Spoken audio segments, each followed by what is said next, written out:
It really is true. Things are just too expensive these days. For example, I had to get air for my car and it cost me $2.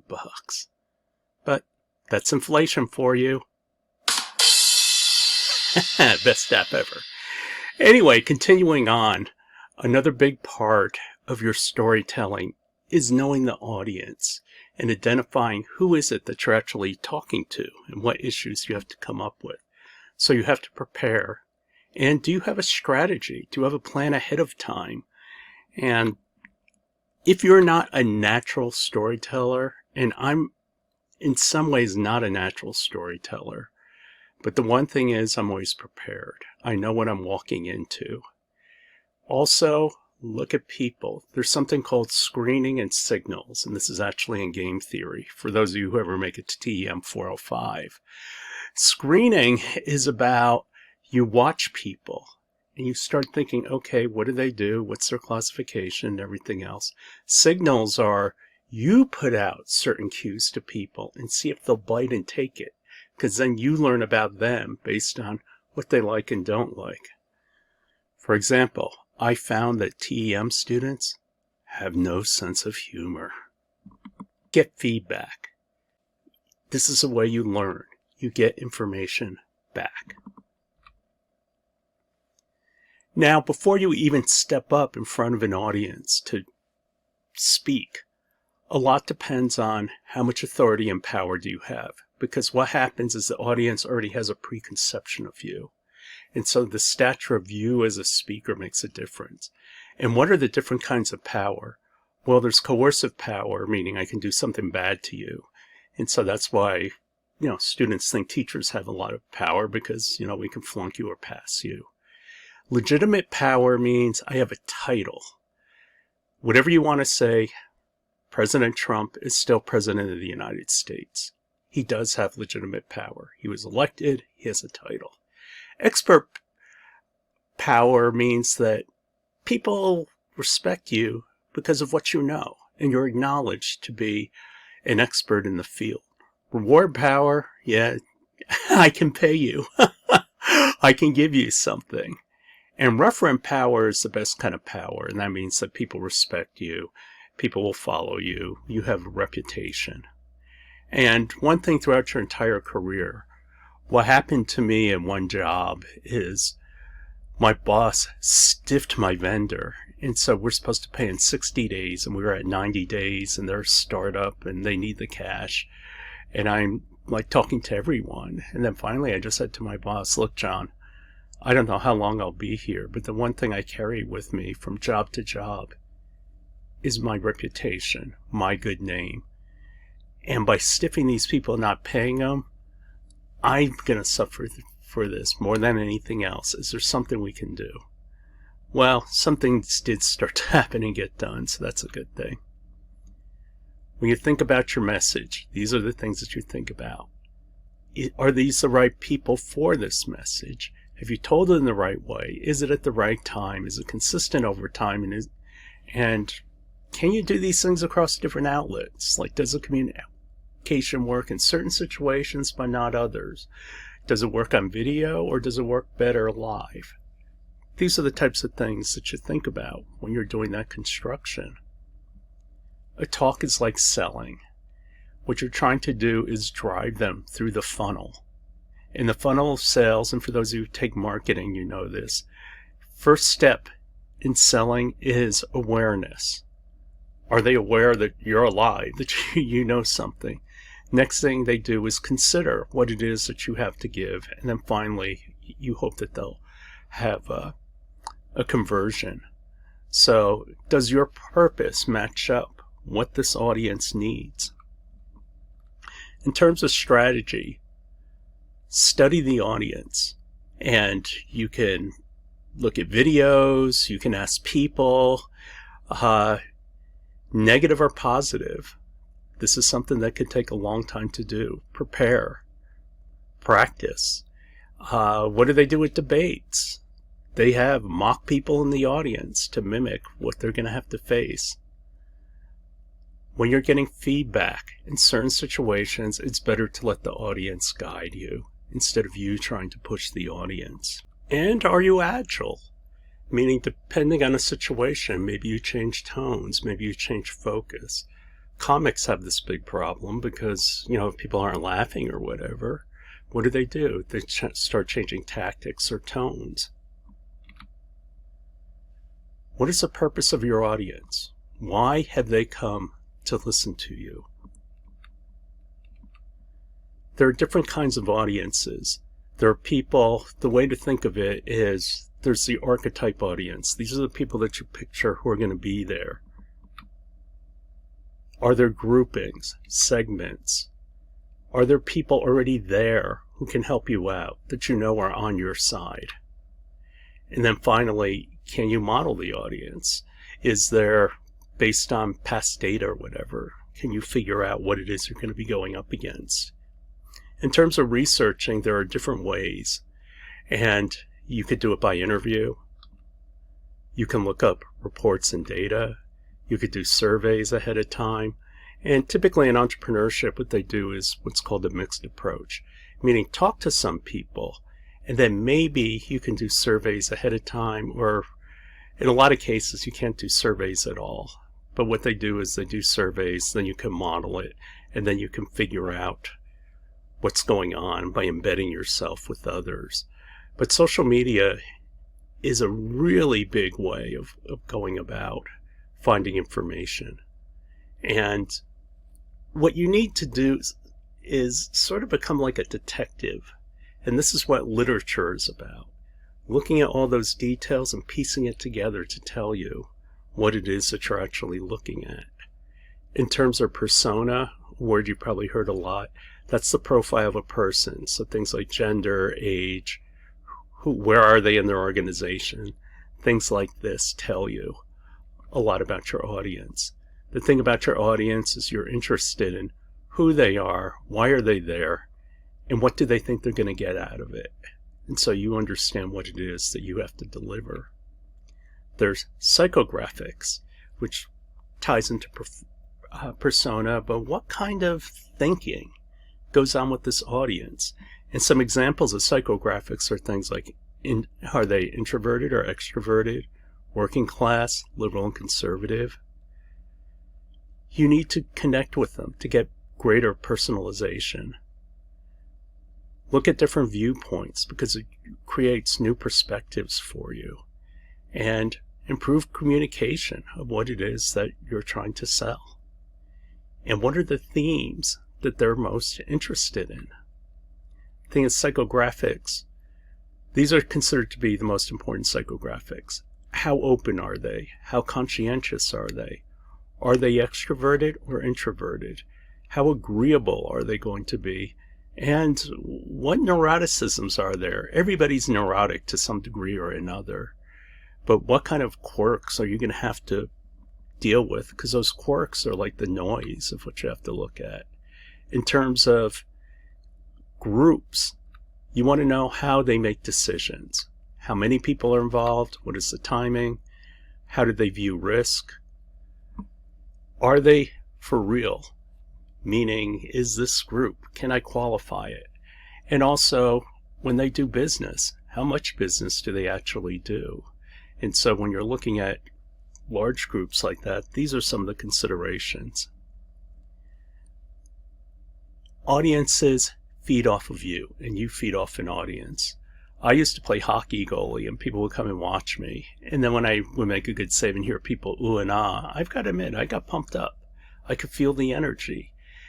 When you teach and when you tell stories, you feed off of the energy of the audience. The thing is, that energy can also go south.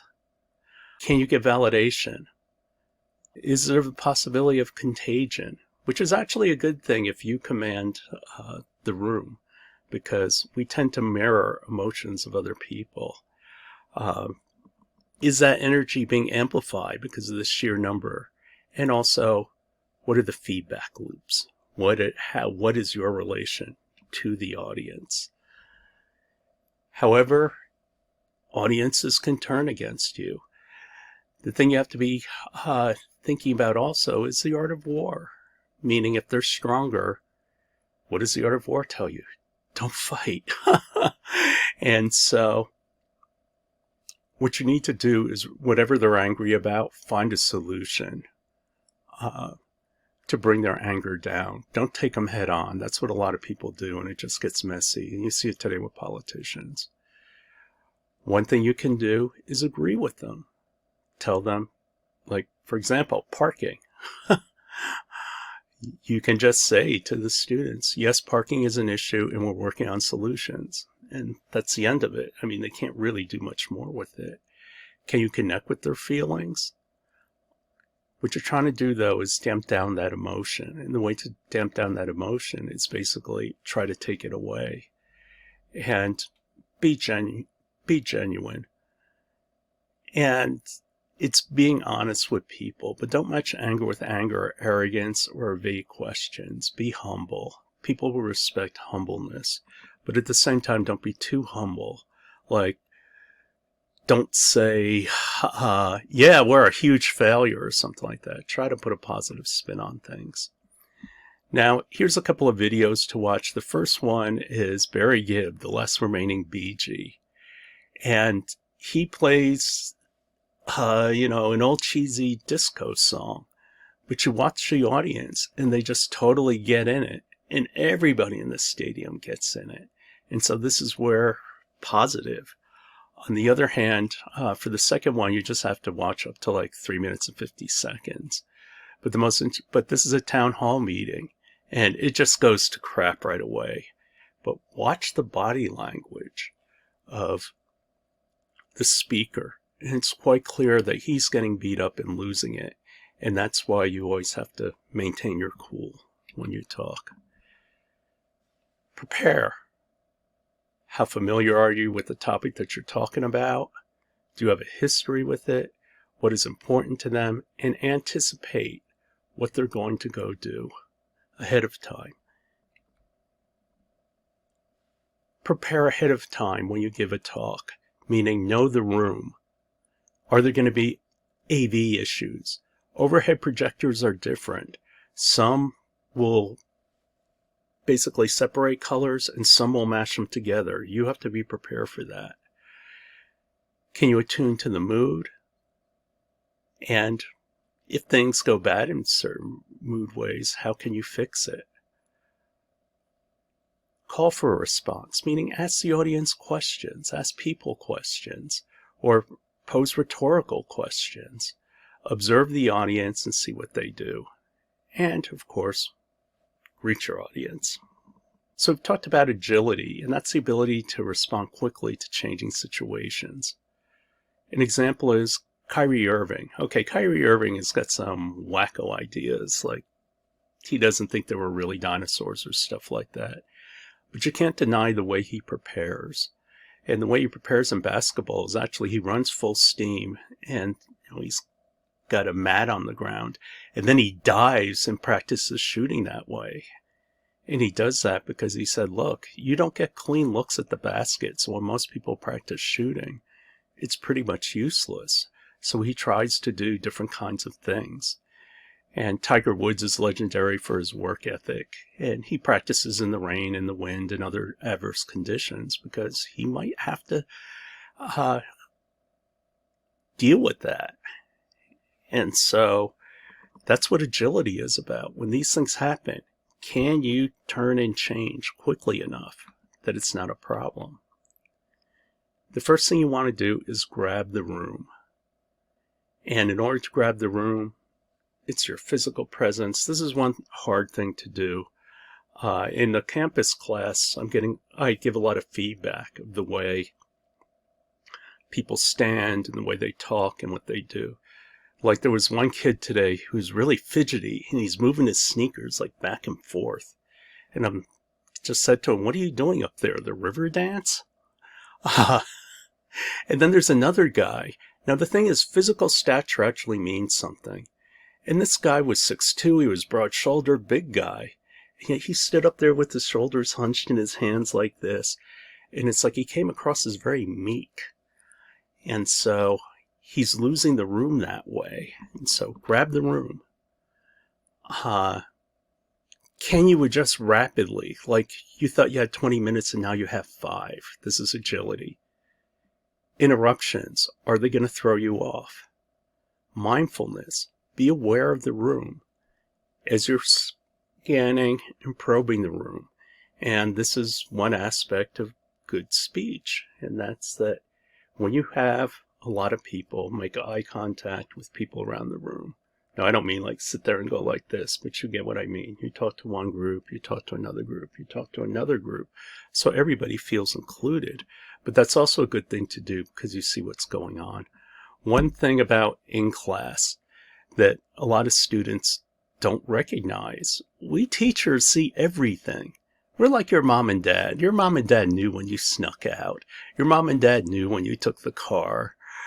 I mean, you can't put one over on us. We actually know what's going on. It's the same thing with teachers. One student screamed bloody murder to me because I gave him like a 60% on his class participation grade. And he said to me, my attendance was good. Why did I get such a bad grade? And I said, because you spent the entire semester looking down at your phone. And he said, I didn't spend that much time on my phone. And I told him, look, your text history or your web history or whatever, if you can show me during class time on a consistent basis that you weren't on your phone, I will raise your grade up. Otherwise, it stands. And yeah, I never got any evidence. Anyway, how are you going to deal with annoyances? And a lot of people just make humor about it. For example, in the middle of a meeting, somebody got mad because I was kind of wrecking what they were doing because we needed to go in a new direction. And so he looks at me and he just yells in the middle of the meeting, "You're a fucking asshole, Steve." What was my response? But tell me how you really feel. And then people just kind of laughed about it. Or maybe he used silence. Are you attuned to your audience? If you feel they're falling asleep, then you have to pick up the pace. Maybe you inject some kind of humor. Although humor is a hard thing because some people are jokey and some people aren't jokey. Also, what kind of scale are you dealing with? Like, I've been in a room with 1,000 people, and it's a much, much different experience than being in a room with like 30 people, because you just have this huge mass, and it's hard to read what's going on. When you read the audience, what are you doing?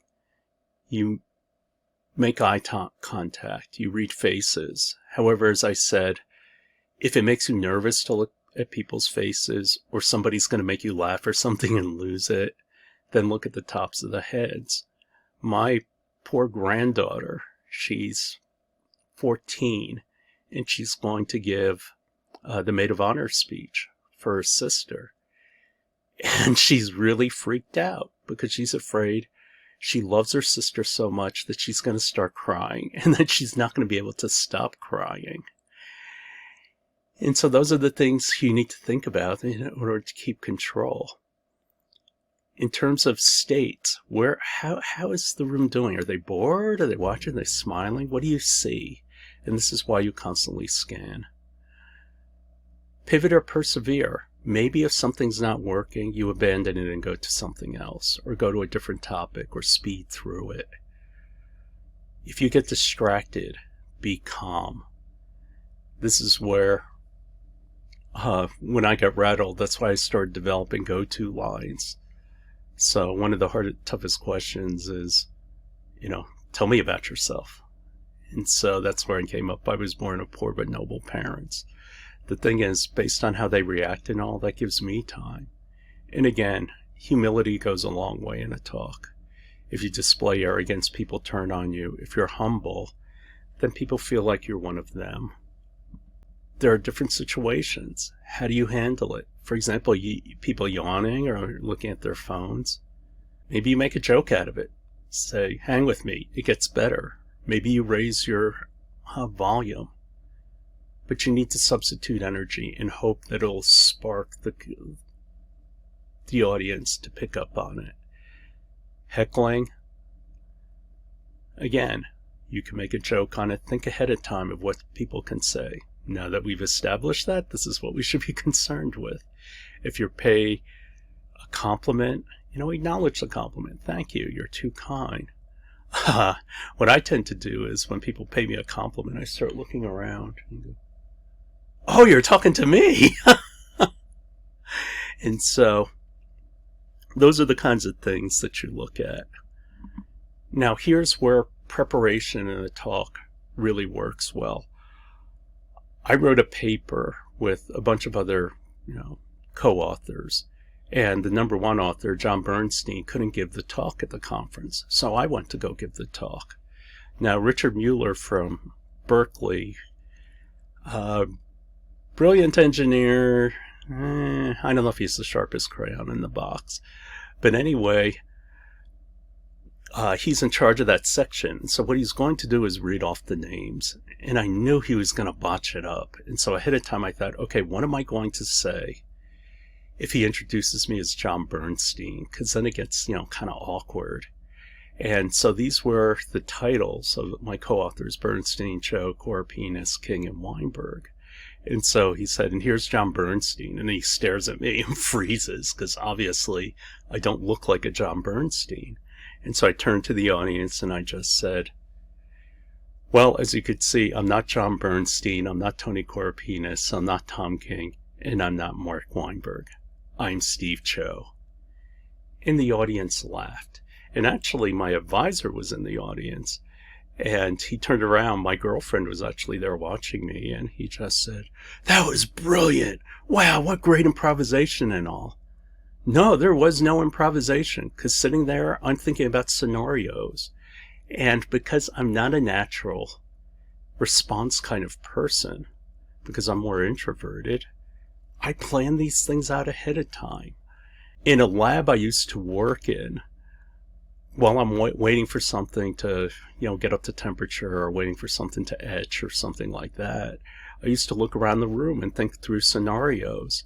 And one thing I noticed is that the lab jackets had a lot of chemistry on it, that they didn't get cleaned or anything. And so that makes them potentially flammable.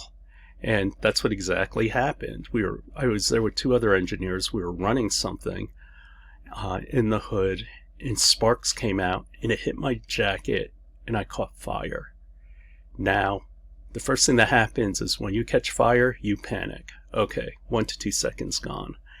The one thing I've learned is always keep your cool. If you panic, you're done for. And the problem is that the wafers and the chemistry, we have been working on that for 4 weeks. I mean, if I didn't get that out and into the water, I was going to lose everything. And so I told myself, the one thing I looked at about the lab coats, though, is they were flame resistant. So I knew I had a few seconds. So I'm chanting in my head to help myself focus. Be cool, and I'm moving the wafers over into the water. Be cool. This is starting to get hot. And then I walk over to the shower. But the thing is, if there are oils, this thing could spit up and hit me in the face. So I'm covering my head. And everything worked out okay. I just got a little singed, but I didn't get seriously burned. But again, it's about planning anticipation. If you lose control of the room, it's just like a classroom. You've lost the room. Always be aware of what you're doing. Don't lose control of the game. The thing is, to be a great writer, you have to be a great reader. To be a great storyteller, you have to be a great observer. So watch others. Use self-efficacy. Envision the path in your talk. Visualize what is it you're going to say and how you think it's going to go. And practice. Some people are natural storytellers. In Italian culture, they're really big on stories. And typically it's stories about family and heritage. In New Jersey, everything is a story. Every little event turns into a story. It's just our entire culture. And so when it comes to dealing with audiences, you see the same thing over and over again. But these are the things you need to consider when you get in front of a bunch of people.